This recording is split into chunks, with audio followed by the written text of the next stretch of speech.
Hey everyone, welcome back to the channel. Today, we're diving into something super practical. How to send Ethereum from Kraken to your Tangem wallet in 2025.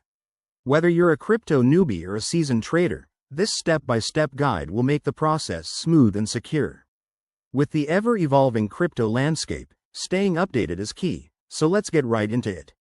First things first, before you start, make sure you have a verified Kraken account and your Tangem wallet set up and ready to go.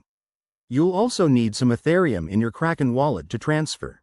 This is crucial because you don't want to hit any roadblocks midway. Step 1. Open your Tangem wallet app on your device. If you haven't already, generate or select your Ethereum address. It's usually found in the Receive or Wallet section. Copy this address carefully, as it's your destination for the transfer.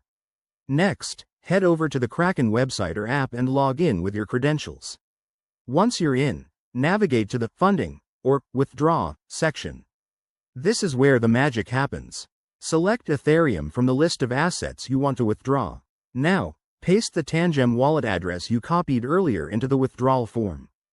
Double-check it to avoid any costly mistakes. Crypto transactions are irreversible. Enter the amount of Ethereum you want to send, keeping in mind any network fees that might apply in 2025.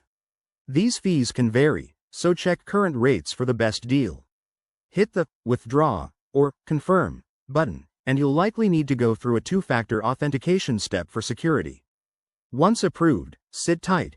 The transaction might take a few minutes to an hour, depending on network congestion. Finally, once it's done, open your Tangem wallet to verify that the Ethereum has arrived.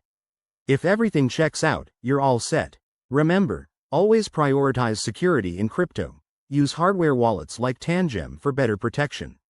Thanks for watching. If this helped, give it a thumbs up and subscribe for more crypto tips. Drop your questions in the comments below, and I'll see you in the next video. Stay safe out there.